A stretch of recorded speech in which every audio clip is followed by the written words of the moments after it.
Aloha. Welcome to Healthcare in Hawaii. I'm your host, Josh Green, Senator from the Big Island and Chairman of the Senate Health Committee. I work as an emergency room physician on my island, and I also double time with the Hawaii Independent Physician Association. So I'm working on a lot of healthcare projects, as you know. Today, however, we're going to take up a two-part special, and that's going to be on the Ebola virus and our preparation. I'm joined today by one of the point people on this action for our state, Toby Clairmont, who's with the Healthcare Association of Hawaii. Toby's a disaster response expert. He's a good friend of mine. He works as the Director for Emergency Services for HAH. He's the Team Commander for the Hawaii Disaster Medical Assistance Team, thank you. And he's leading the work group on Ebola preparation. So, Toby, thank you for joining us. Oh, it's my pleasure always. So you're an engineer, you're a nurse, you have training in a lot of areas, and you're basically an executive on disaster preparedness. Is that correct? That's correct. I lead what's called the HAH Healthcare Emergency Services Coalition, which is about 130 healthcare organizations in the state of Hawaii, and that includes all of the hospitals. So you're kind of the point guy now on this, I don't want to say crisis, because am I correct, we have not had any cases of Ebola virus in our state, but it's out there, right? It's an international question. We've seen, and we're going to go over some of the basics today together, though in 2 weeks we'll be joined by Dr. Sarah Park, who's with the Department of Health and is kind of our clinical person on the matter. But today I wanted to get our viewers very comfortable, really across the state, with where we are on preparedness, whether or not the state of Hawaii and its people are safe, and just I wanted them to know your face because you've been so relevant on disaster preparation. Tell us a little more about yourself. Yeah, I was raised in Kailua on the windward side of Oahu. My parents came here. My dad was a motion picture cameraman, in fact did the first Hawaii Five-0 series. And we have roots in our families going back into the mid-1800s, back when it was a kingdom. So we're really honored. So Hawaii is my home. I love it. It's where I've spent the majority of my career.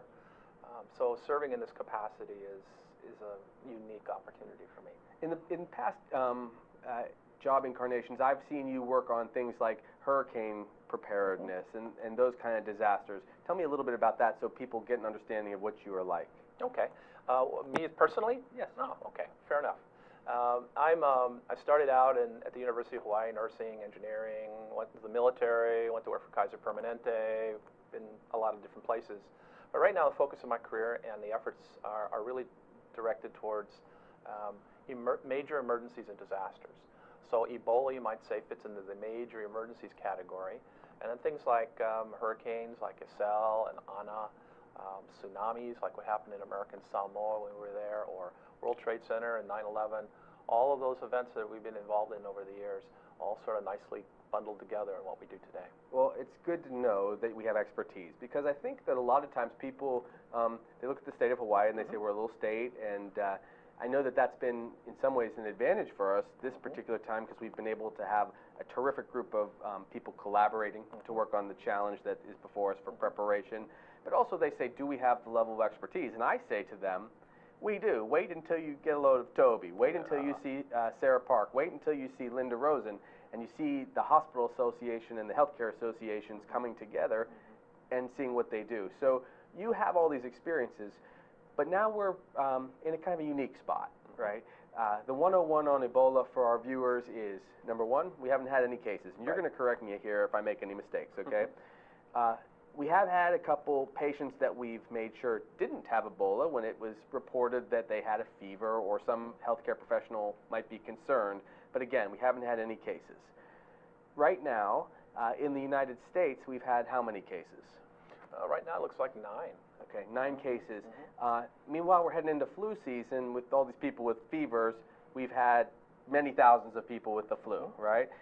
Just to remind people, when flu hits every year, we have 20 to 35 or 40,000 individuals in the country that die from influenza, right? But to date, have we had any fatalities from Ebola? Oh, just the one that came into Dallas Presbyterian. Okay. That's a good place to start, okay? Because I think that that's where a lot of the states across the country got even more active on preparation for any potential case.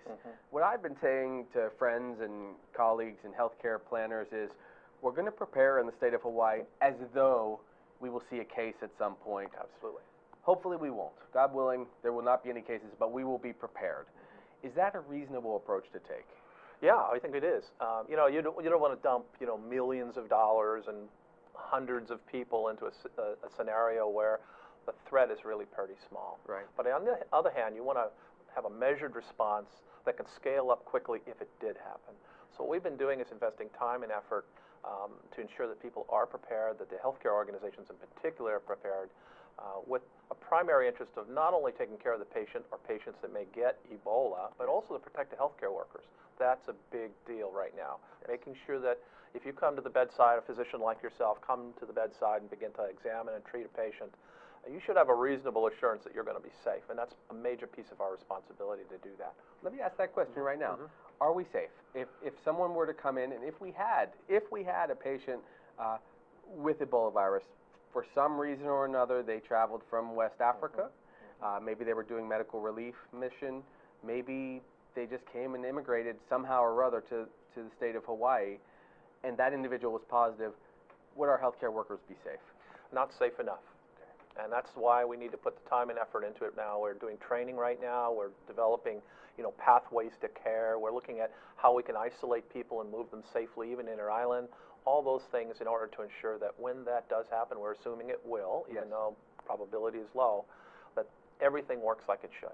Yeah, see, that's where we were kind of starting this little piece of our dialogue. In Texas, what happened? Well, Texas, you had an individual that had traveled from West Africa, had contact with an individual with Ebola virus disease, had traveled into our country, presented at a hospital. Probably an unfortunate thing for that hospital. It was the first one in the United States to get a, if you will, walk-in patient with that type of history and signs and symptoms. They did the very best they could. Even the federal CDC recommendations for personal protective equipment, what you wear, for example, and the management of that patient were still pretty immature and dynamic at that time. So they did the very best they could. We've learned a lot from them. In fact, from here in Hawaii, we've dialogued with them directly to grab some of the more, if you will, under the hood lessons learned from what they do, so that we don't do it here. And then you take those lessons and you translate them to those 130 healthcare organizations that you work with in the state. Correct. I've been very interested in that. Why don't you break down a little bit just so people understand what that means? Because we don't have 130 hospitals in our state. Okay. Well, it's a coalition. It's federally commissioned. It's funded actually federally. Our job on my staff and I is to, you know, sort of make this thing look like a puzzle that fits together, so that our healthcare system doesn't look like a bunch of discrete little entities like they are every day, but that they behave like a system when an emergency occurs. And we've been very successful at that. And I don't mean just us, but I mean all those hospitals and clinics and others are in there. But currently the coalition membership consists of all 30 hospitals, including Triple Army Medical Center, the VA. Right. It includes all the community health centers that are out there. There's 14 of those. We have long-term care, hospice, assisted living. We have air and ground ambulance. So, you know, AMR, Hawaii Life Flight, they're all in our loop. Clinical laboratories, blood banks, even the durable medical equipment providers are in there. So really, anyone who provides any health care in the state, for argument's sake, participates in this coalition? Largely. You know, there are still groups that are not. I mean, and just simply it's an issue with funding and how far we can go. For example, I'd like to reach out to the acute, I call it adult residential care homes. There's about 1,000 of those out there. Individual physician offices and surgery centers and the rest of them. We haven't touched them yet, and that's a concern to me. But they do have some contact with these facilities. Like, for instance, when I'm in the ER, I know I have direct, because I'm working at one of the hospitals that you mentioned, one of the 30 hospitals. Right. But therefore, when I have communication from a physician in the community, they now have a link to me who has a link to you. So if they had a question immediately about, I'm going to send this individual to the ER, whether it's for a heart attack or a high fever, and they were worried about it in the context of this outbreak, I would be able to convey what you've taught me and what you've collaborated with your group. Right, exactly. So all of them are along some sort of referral pathway, as you described. You know, they're hooked in somewhere. What we'd like to be able to do is be more proactive with them, perhaps, actually train their staff a little more and work with them a little bit more. Because, you know, they're an integral part of the healthcare delivery system. We just haven't been able to reach that far yet, but we're getting there. But in terms of Ebola, we're definitely out there. The umbrella and the scope of what we have has the vast majority of healthcare providers. Well, I have to say, we've seen and heard more about this particular virus than I remember probably about any virus dating back, I guess, maybe to HIV. HIV, that's a very good example. If you remember the fear and anxiety that was occurring when that, what was called HTLV-3 at those days, when it first emerged, dentists not wanting to treat patients, concerns about them even living in houses and apartments and doing things to a group of people that didn't deserve it. And so frankly, that wasn't a good time to look at. But it's a good one when you compare it with Ebola, because we see a little bit of that coming up, because it's a fear of the unknown is what has been described to me. You know, here we have a deadly virus that's not really treatable under normal circumstances. You don't have any pharmacology that would help, antivirals or anything that will really do it. No vaccines yet. No vaccines. So it's about supportive care until the body can fight it off on its own. So it's our job to make sure, one, it doesn't spread to anybody else, two, especially to healthcare workers, and then also ensuring that the patient survives long enough so that their own immune system has a chance to take hold and to eliminate the virus. And that's what we're seeing in these cases at NIH and Emory-Grady and in Nebraska. You know, they're able, with very high quality intensive care, we're able to keep them alive long enough where they survive on their own. And that's what defines the difference between the United States and what's happening in West Africa right now. They don't have those options. Even though you have skilled nurses and physicians and others going over there, they don't have the kind of ICU setting, intravenous solutions, dialysis, all the things that may be necessary to keep them going. And isn't that why also that the outbreak kind of continues and percolates in a country like Sierra Leone, that not only do they have a high mortality rate, but also the care workers don't have as much protection, and they don't have as, I guess, as much resource to have people cleaning up the hospitals appropriately, other protocols. And I think I even heard Dr. Park say that some very large percentage of the healthcare professionals had died in the care of patients, and therefore families were forced to care the best they could for their very sick individual. But I gotta tell you, that's a long shot when you have no resources. Yeah, it's a tragic situation over there by anybody's definition, and certainly the healthcare workers who are going over there and serving, you know, they're heroic in what they're doing. But when they get there, they're not unlike, you know, having somebody who knows how to fix a car come and look at your car and not have tools with them or any diagnostic instruments, or, you know, they can tell you what it is, but they have very limited options actually to conduct an intervention that might preserve life. I think that's what's different in the United States. We do have those options. Now it's up to us to leverage them. Right. Okay, well, I think let's summarize before we take our first break. Today we're talking about Ebola virus and disaster preparedness in general. We've got you who has this breadth of experience, and you have 130 organizations, healthcare organizations, to corral and to work with. Right. We've had 0 cases of Ebola virus in the state, but we're preparing as though we might. And as we go into our next segment, I think we're going to take the opportunity to really look at the protocols that you're putting into place, what preparations we have in mind, and kind of reassure people that if we do ultimately have a suspected case, we'll be ready to deal with it. Terrific. Okay. This is Josh Green with Healthcare in Hawaii. I'm joined by Toby Clairmont, and today we're talking about preparation for any possibility of an Ebola virus patient. Thank you for joining us.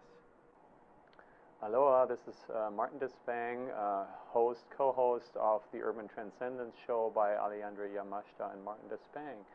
And me being an architect and an educator in architecture, I'm really interested in that we make our urban environment here in downtown Honolulu as exciting, invigorating, and challengingly beautiful as our wonderful paradise natural environment. We're going to bring in guests from a diversity of areas that help us to learn how we can achieve that goal that shouldn't be that hard to reach.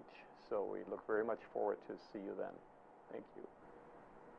Aloha. Welcome back to Healthcare in Hawaii. I'm your host, Josh Green, emergency room physician on the Big Island and senator from also the Big Island, West Hawaii. Over the past several weeks, we at the Senate and many healthcare leaders, including my guest today, Toby Clairmont, have been very focused on any potential that is, for a case of Ebola virus coming to Hawaii. We're mindful because it is a very lethal disease, though rare. We have many cases of flu every year, and thank goodness we've had no cases of this virus. But it's been a terrible outbreak in West Africa in 3 countries, in Sierra Leone, in Liberia, and in Guinea. It's killed more than half of the individuals in some parts of those countries that have gotten it. There's been about 13,000 cases and about 5,000 deaths overall. We've had 9 cases in the United States, one of whom passed away. because we've had 0 cases doesn't mean we can let our guard down, and that's why I have Toby Clairmont here with me today. He's our expert point person on this challenge. So Toby, thank you again for being here today. You're welcome. So today I wanted to now in our next segment talk about what kind of preparations are you putting into place as the point person in case we had a patient? What's the protocol? What's your standard of care? What are you looking at? Sure. Well, let's start with who's doing what. That's kind of nice, you know. Great. The lead organization is really the Hawaii State Department of Health, and that's Dr. Linda Rosen as our director. She's been fabulous. On her side of the house, the public health side, and Dr. Park, you mentioned her, they're working on the public health aspects of this. Make sure that we can find a case, make sure we investigate it quickly, make sure we quarantine anybody that might be necessary, all of that part of it. Yes. What my staff and I are working on, along with our coalition, is what to do if a case actually emerges. And we've been doing this since March. It started in March because whenever you start to see something festering outside the country, you begin to think about what if. And there was some very early evidence that it could happen, and we should start preparing. So we did the early things. We began collecting equipment and supplies we needed. We began looking at it internally in terms of our staff and resources. Yes. And then, you know, moving on up to where we are today. And today, we've got what we call an Ebola working group, and that is a joint effort, a partnership, if you will, between the Hawaii Department of Health and us, HH Emergency Services, the Healthcare Association. And we are together looking at those things that are necessary to manage a case if it happened. And as you know, you can't just wait until one happens and then respond to it. It's not like a house catching fire and you go there, put the fire out. We're talking about you have to train people, you have to have sort of the processes of care and everything all lined up. You have to, everyone pretty much is like a play. Everybody needs to know their part and what they're going to do if it happens well in advance. And that's what we're doing right now. So this is really helpful. I think what we'll do is we'll do a little role playing here in a second. Great. You know, so I want to reassure people again. I've said it a couple times. We haven't had a case, but you know, in the weekends when I'm on call and someone comes in with a fever, and they've seen on TV the news coverage on NBC or CNN or what have you, and they see these tragic cases going on, people are presenting with fevers, they actually do sometimes ask me, do I have to be worried? Tell me first, if a patient comes to any of our facilities that you're in collaboration with, do they have to worry that they have Ebola if there's a fever? If there's a fever, well, you get a fever for a lot of things, as you know. But fever is just one of the indicators that we would be looking for. We'd be looking for a fever. We'd be looking for travel and contact history. Where have you been in the last 21 days? And who have you had contact with?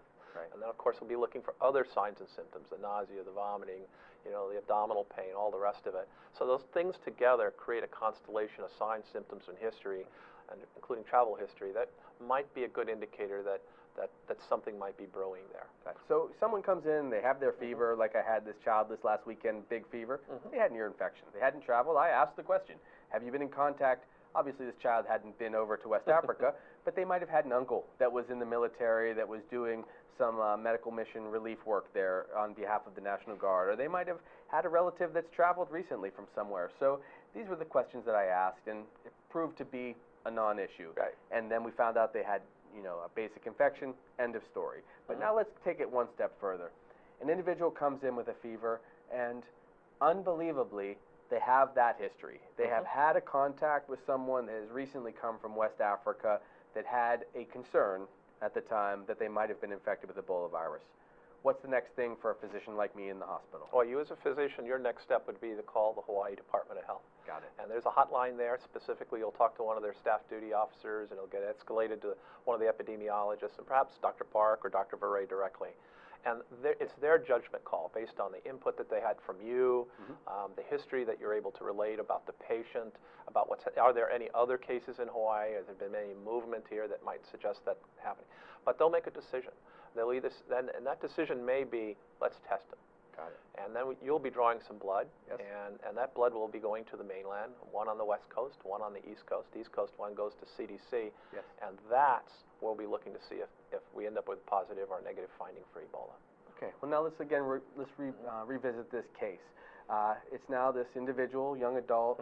We've had suspicious concern after the history, after the phone calls made to the Department of Health. They say, you know, Dr. Green, we are worried about this individual. You're out there on a neighbor island. You don't have a big facility. What do they tell that doctor next? Me, some other doctor. Do they tell them to gown up, get into the protective gear? what do they recommend? You've got it. First of all, isolate the patient. And you can do that in just about any room. Just keep them away from other people. Right. Because they could actually have it. If anyone making contact with that individual needs to be in the appropriate protective gear. We call that PPE, or personal protective equipment. Yes. And we've got that defined, what that looks like. And then, of course, you need to be prepared to hold that person for up to 2 days, because it takes that long for the testing to be completed and come back to us. If you needed any help, you say, oh, you know, we don't have the staff here to do that, or maybe we're not quite ready. A team from my shop will go out and actually help the hospital manage and support their efforts. It's fascinating to me. Okay, so first let's talk about this PPE, this Sure. personal protective equipment. I've heard that we have a lot of it. What does that mean? When we put someone into personal protective gear, just so people know, if they haven't had a working knowledge of what this virus is, you can only catch the Ebola virus from someone, number one, who's actively has symptoms, symptomatic. Two, it can only be transferred through bodily fluids, Correct. which means if someone bleeds on you if they're active, if they vomit on you while they're actively ill, if they, forgive me, if they Diarrhea, poop and have, and it's messy because they're very, very sick, and then it actually gets in someone's mucous membranes, meaning you either had a cut, of course, or gets in your eyes or your mouth or flushes up your nose from a big episode.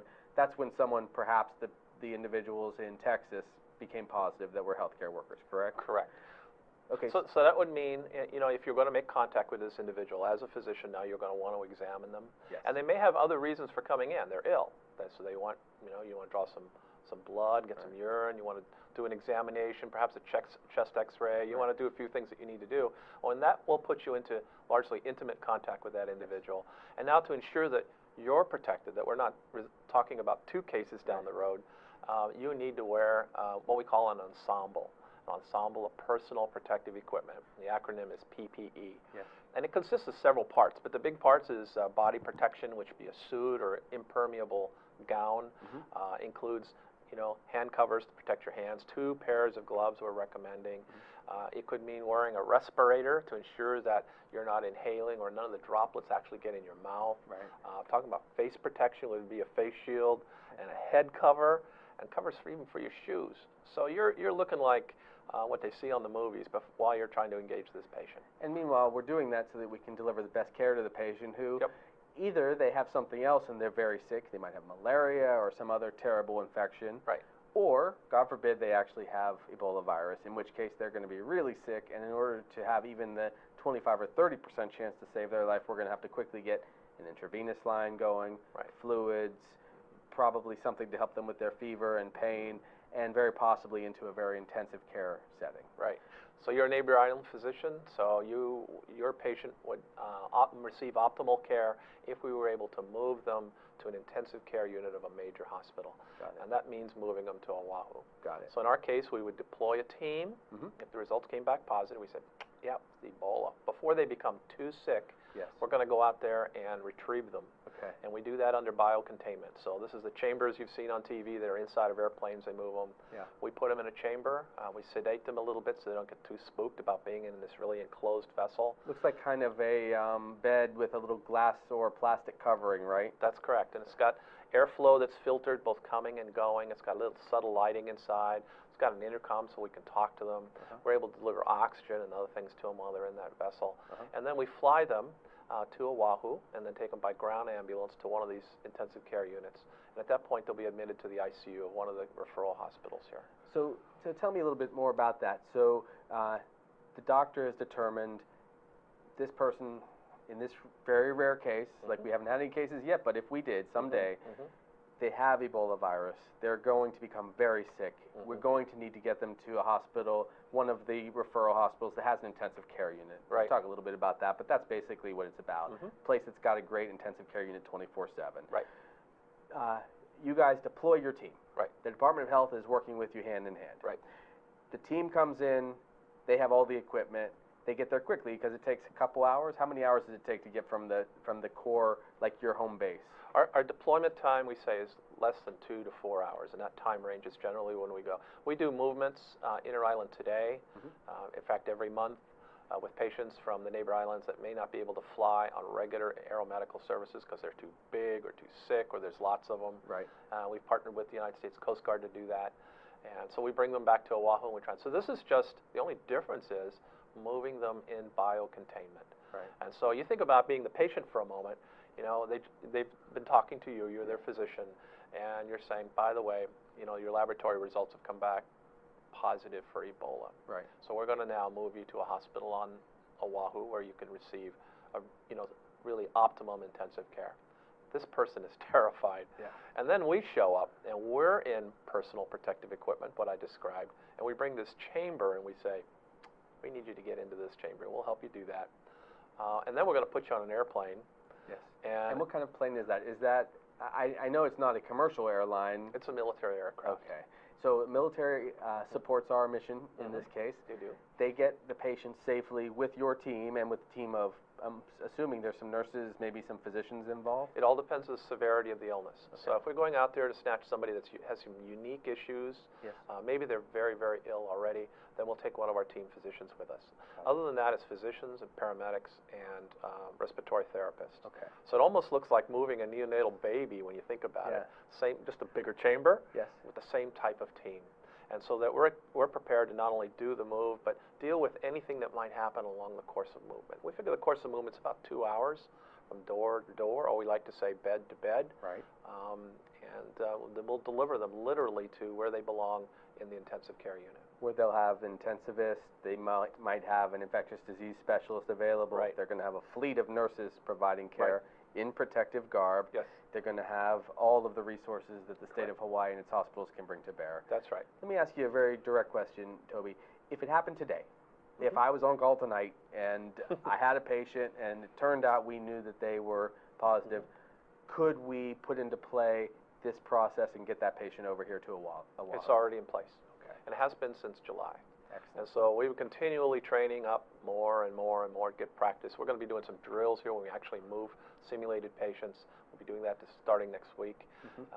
So yes, it would respond today. Because, you know, until we can get everybody trained and everybody equipped, it's about being able to reach out to them and provide care, or in other words, bring resources to them as opposed to moving the patient out right away. Yes. So we would be the strike team to do that. Excellent.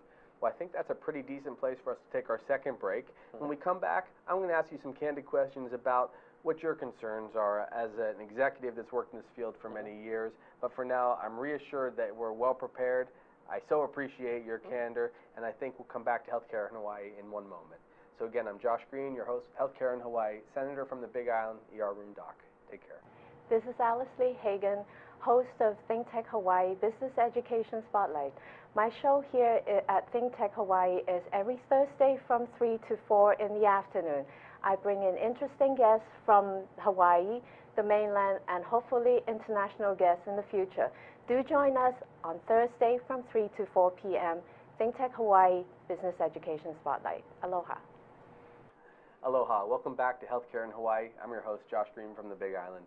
Today I'm joined by Toby Clairmont, who's our executive in charge, leading a large team preparing us for any possible case of Ebola virus which could come to Hawaii. To date, we have had no cases. There have been 9 cases in the United States. There have been about 13,000 cases this year internationally, predominantly in just 3 countries over in West Africa. There were some cases in Nigeria, I believe, as well. When a case of Ebola strikes someone in Africa, the likelihood of them dying is very high. Over 5,000 individuals have passed away already. But in those cases, they don't have advanced health care support. They don't have intravenous fluids many times. They don't have health care workers. We have a very different circumstance here in Hawaii. But as health chairman, it's been my job to work with our colleagues, particularly Toby and Sarah Park and the Director of Health, to make sure that if we ever did have a case, we'd be prepared. Toby, you've told us that we're prepared. You've told us that we haven't had a case. You've told us that we have protocols in place. Tell us what we haven't done yet. Tell us what you'd like to see in these next couple months to make sure that no matter what happens, the state of Hawaii is the safest state in the country. Absolutely. Well, I think there's several things we need to do, and it's going to have to be ongoing when you think about it, because this is not going to go away in a month. Ebola is going to be out there for a while, weeks, months, years, who knows? Nobody really knows. So whatever we do, it has to be sustainable over time. So right now what we're working on is training people. We haven't trained enough people, clinical people in particular, the ones that would be at the bedside and you have the first encounter with one of these patients. And to them, I'm sure they'll say, we're not trained well enough, or you haven't adequate equipment. They'd be surprised. There's a lot of equipment on the island. We've been sort of squirreling it away for years. We have quite a bit, but they don't know it. So that means going out there and doing training for them, giving them the confidence and skill to do this safely. Let me ask you about that. So training, we have such wonderful healthcare professionals in the discipline. I see so many people that are devoted. Paramedics, people who fly air ambulance, the nurses, so many docs out there. Tell me this, the medics and those people that are the first responders, that see people with high fevers, that see people that are in the tragic car accidents, are you reaching all the way into that community, or is it mostly focused on the hospital and the physician side? Right now, in the area where I'm working, it's largely on the inpatient facilities, which mean the hospitals, the emergency departments, and those settings. Yes. Concurrently, there's also work going on with EMS, with the emergency medical services personnel. There's work going on with the military. In other words, Tripler has been very active in training the military. So these things are all happening at the same time, Right. all desiring to reach an endpoint where we can say, well, we've got our critical mass of people trained, and now we're better prepared than we were a month ago or 2 months ago. Let me ask you this also. Are these individuals, do they collaborate with you? I know you've had many years in the system with a lot of these different groups. Do they participate in the Ebola working group? Do you guys have a means to communicate? How's that work? Oh, absolutely. Well, every healthcare facility in our coalition right now is designated what we call an Ebola virus disease coordinator. Okay. So we have a primary and an alternate. That's our belly button for that organization. Right. Now, some of these organizations are very small. They might have 10 people working there. Yes. Home care agency, for example.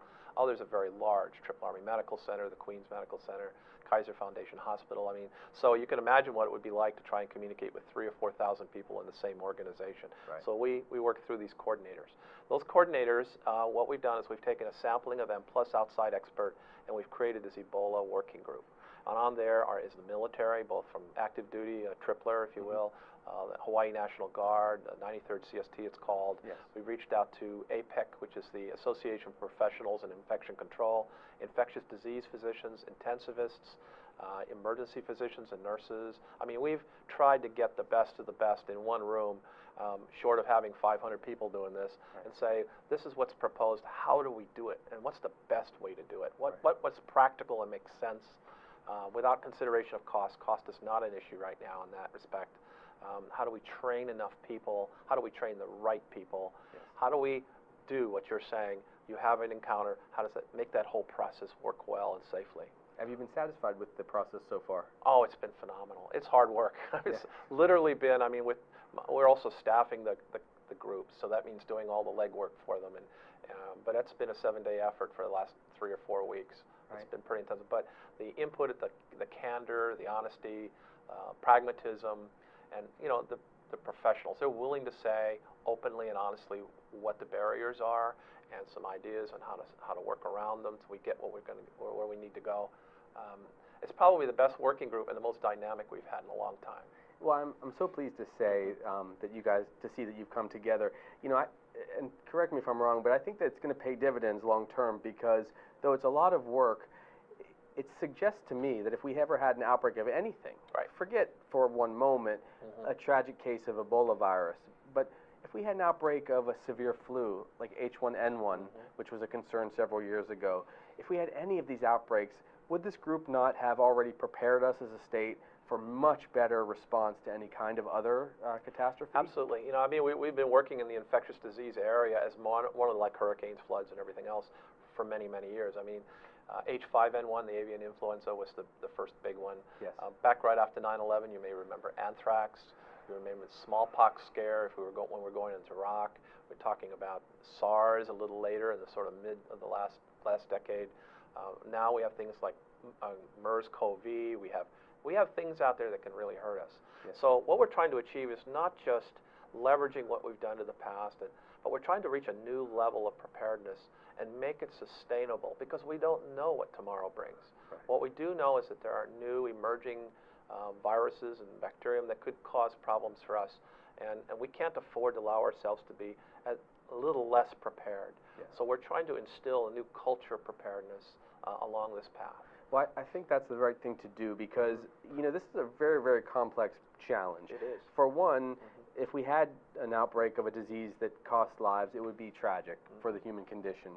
In addition to that, though, infectious disease, and this is me putting my doctor hat on, if it were to come to a small state like Hawaii, it would create concern if we didn't do a good job taking care of it. And we have 6-7 million individuals that come to the state of Hawaii for any number of reasons, but mostly for the experience of a lifetime.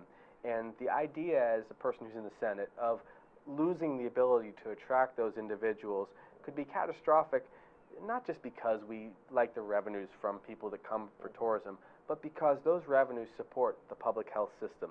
They support our public hospitals for the basic things. They support our schools. So from my perspective, if people have thought we've reacted very strongly to this challenge, it's because we cannot afford to have any lack of public confidence. We can't afford to have irrational fear from my perspective as a physician.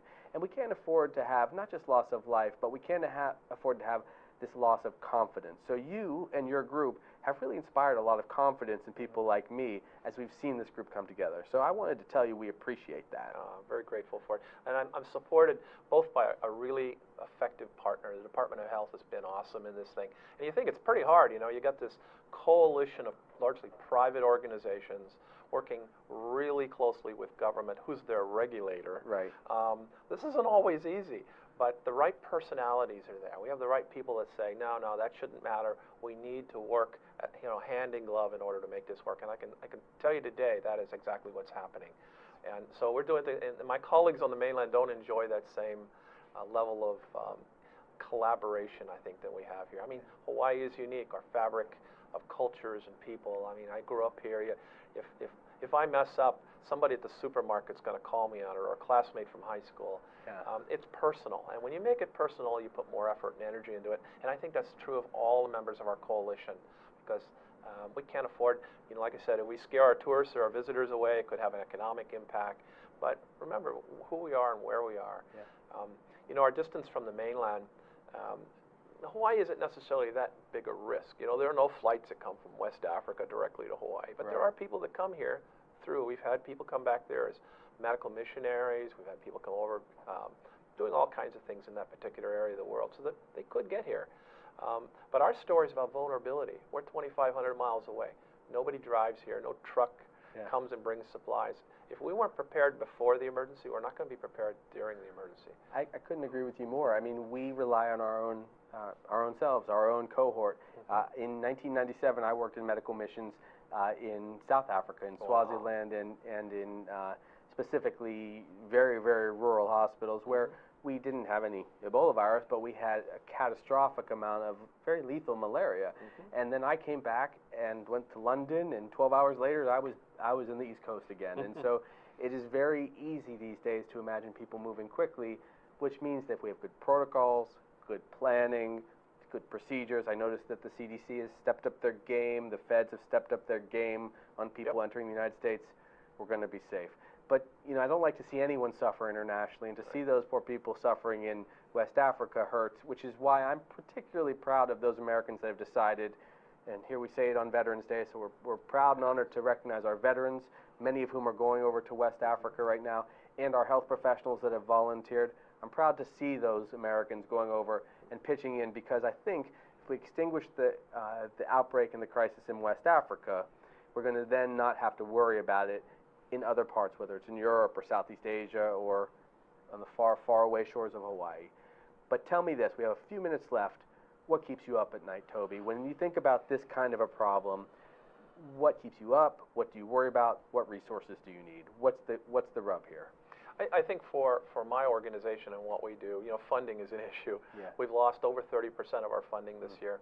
And that's the nature of emergency preparedness. When there's a 9/11 or there's a Katrina, we tend to peak in funding and we do a lot. And then in the interim years, we go, well, it hasn't been too bad a year, so it kind of weighs down. And that's where we are. We're actually at the low ebb of it right now. Now, did I hear that these federal funds, that I think Obama is now speaking with the Congress to talk about some extra resources for Ebola preparedness? Is that happening? Well, the request has been made by the President to the Congress to address that particular issue.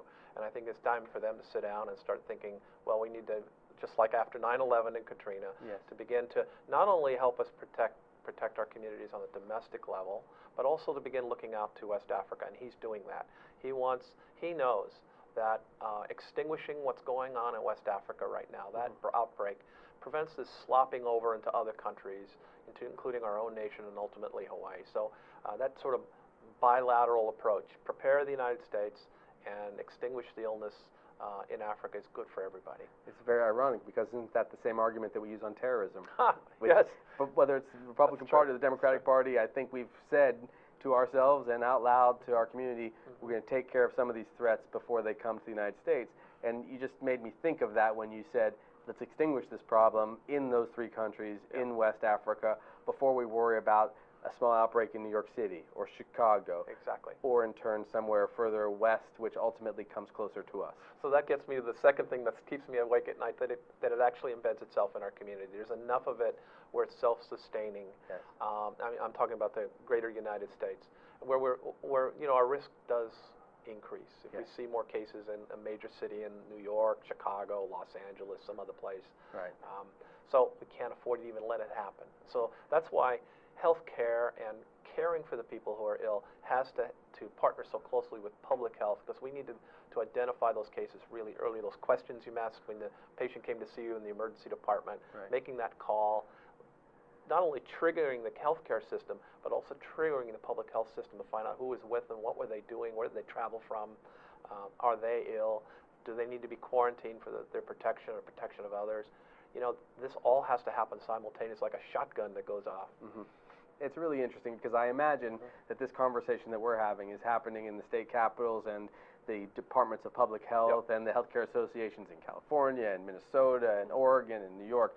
All across the country, people are preparing in some similar way, and a lot of them have the same consultants. They have friends at the CDC like you do. They have friends with the healthcare associations across the country. So everyone's asking these questions. Do you feel confident that our country is preparing properly now? Absolutely. It was a little bumpy there in the beginning until the Dallas Presbyterian issue. We saw 2 nurses get sick. We saw the patient themselves die. We've seen a couple people come back now from West Africa that went to Emory Grady and then went to NIH, and most recently to New York, a physician over there. And so now the system is really moving. We learned, for example, that the Centers for Disease Control and Prevention are building caches of supplies and equipment they could rapidly deploy. So the machine is running now. It hadn't run as well in the beginning of the summer, but every time I look in my email and I get an email from a colleague, I'm learning more and more about how different parts of the system are activating. So the response is appropriate. The President is able to get the funding that's necessary for all of us to sustain it. I think we'll be in good shape. Okay. Well, we're here at the end of our program. My name is Josh Green. I'm the senator from Big Island and an ER physician. I'm joined today by Toby Clairmont, who's been an excellent guest, helping us to be reassured that we are prepared for any outbreak, including the Ebola virus. Please join us again in 2 weeks, where we'll have Dr. Sarah Park, infectious disease specialist with the Department of Health, to tell us the nuts and bolts of this disease, and she will reiterate some of the work that she and Toby are doing to keep us safe. Thanks for joining us.